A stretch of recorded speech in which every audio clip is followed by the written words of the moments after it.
Hello everyone, welcome back to Initial Solution. In this video tutorial, I will show you how to share a memory on Facebook. So let's get started the video.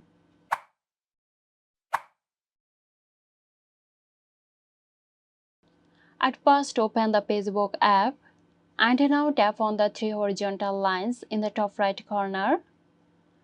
Scroll down and select Memories.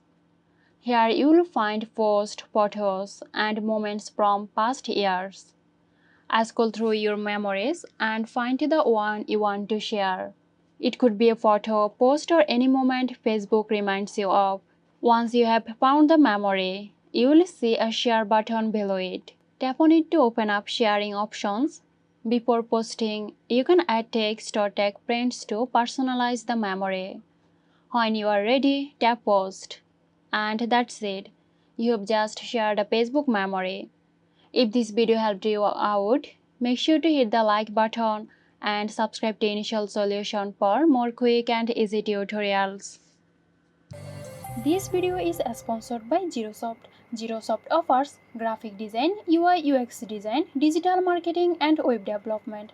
Elevate your brand with Girosoft today. For more details, check the description box.